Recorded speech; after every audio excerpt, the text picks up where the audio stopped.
there's a lot of politics on from every level, and as you climb up each level, you see the politics become worse. Mm-hmm. Obviously, it becomes a little bit more how you say political Mm-hmm. in a Mm-hmm. sense.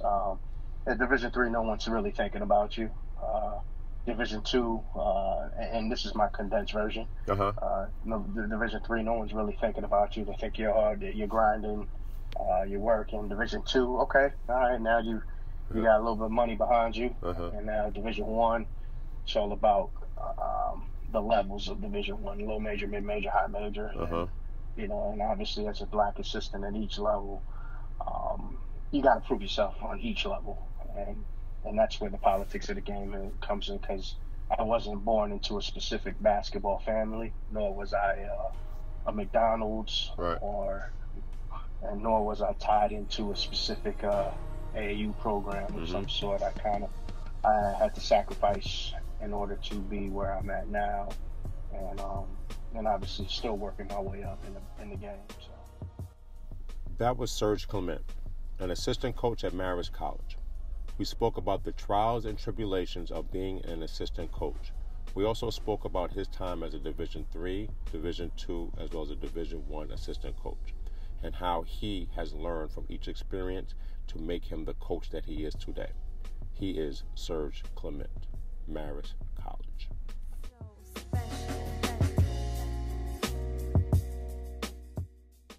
Hello, Serge. Hi, Mark. How are you? All good, man.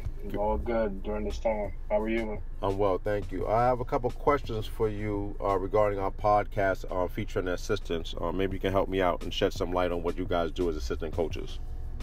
Oh, for sure, man. Anything I could do to help, or anything I could do to bring light to assistant coaches as at their current positions or in my current position. So. Okay. Why coaching? As a former player, what made you decide to get into the profession as a whole? Honestly, like I didn't know my why until probably more or less recently, understanding my why. I stumbled into coaching. It's not something that I chose to do right after I graduated. Mm-hmm. It's something that kind of just fell in my lap, and I kind of enjoyed it.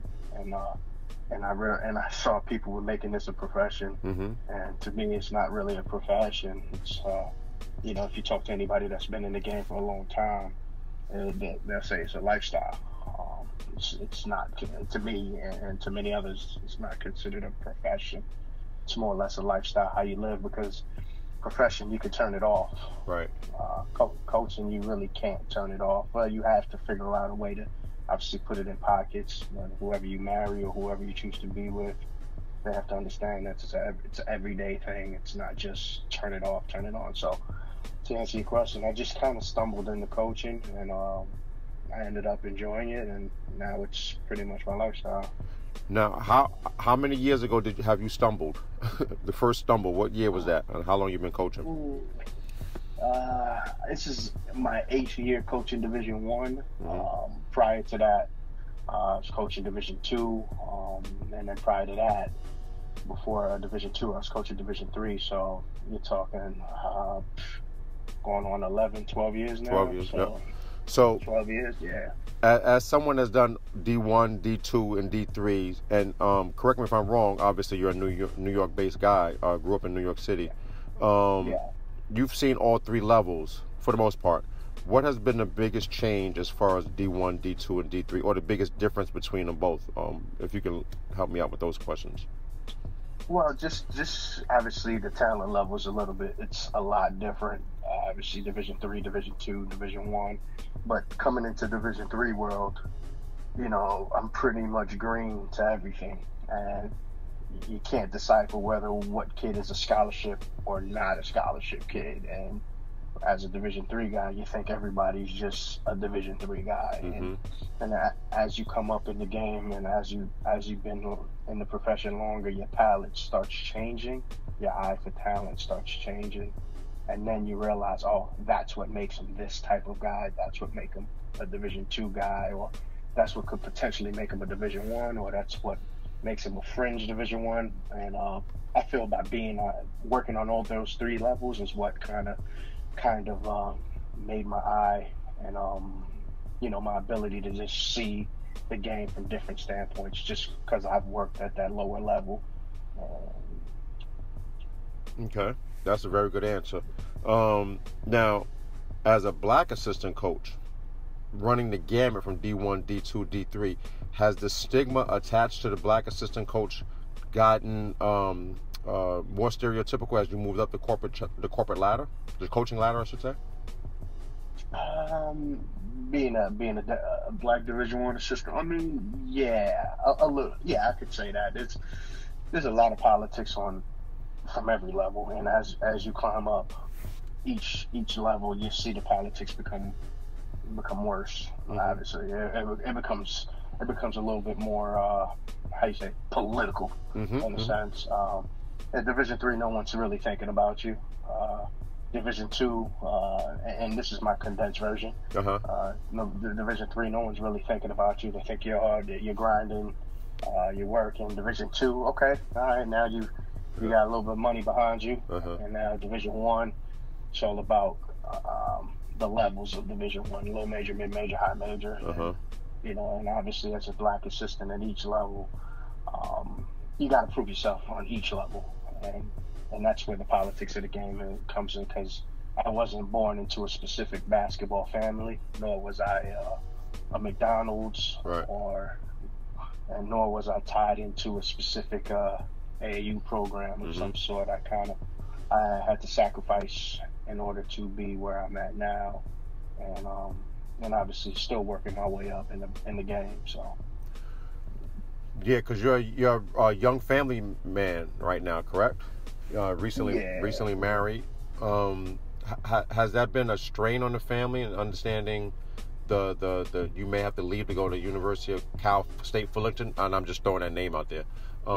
At any point, if the job presents itself? You know what? I'll be honest with you. My wife she's been really good. I've known her since I was in high school, so she kind of has an idea of me being on the road or moving and traveling, because we're obviously with AAU when I was younger, and obviously climbing through the Division II, Division III ranks. I was always on the road, right? Always working camps, barely seeing her, and she understood that. So obviously transitioning to Division I, she was all on board with it. Obviously, I had to sacrifice to get to where I'm at in terms of monetary. To crack into Division I had to sacrifice a lot, and she was aware of all of that, and she's been a ride, and she's been good with everything, and that's why I made it easy for her to be my wife, because of that. She understood, and she knows me, so it's easy transition. That's great, and I love that. What would you recommend for the next wave of assistant coach, or anyone trying to break into the coaching profession? What would be a prerequisite or whatever the case may be to get into that field? Obviously they say when you say prerequisite, hard work is a prerequisite, obviously, to get in the profession. But honestly, I would tell anybody that's coming up in the game, and a lot of people, sometimes I get a lot of anonymous calls from people in regard to how do I make the transition, jump from each level to each level to each level, and I talk to them, because I'm very transparent and authentic on how I did it. And my advice to young people or whoever coming up in the game is to ask questions. Always ask questions, regardless if it's, how they say when you're young, there's no such thing as dumb questions. And I honestly feel the same way as it relates to the profession. Like, ask any question, as long as you're not crossing the line of boundaries or things of that nature to whomever you're speaking with. Right. Ask questions, because everyone's story is different. Everyone's story is totally different. And the biggest thing I'd say, in which I did for myself, is bet on yourself. Right. And I'm pretty sure when you speak to other assistant coaches, that's probably going to be one of the themes there, betting on yourself, because ultimately, for me to move and for me to sacrifice monetary to be where I'm at, and I had to bet on myself. Not every day was peaches and cream. Not every day was easy. You have to bet on yourself. You have to understand that there are people in this profession that look at you, smile at you, and say they'll help, and they won't help. And young guys have to be ready for that rejection. Right. And that's the biggest thing, man. Bet on yourself.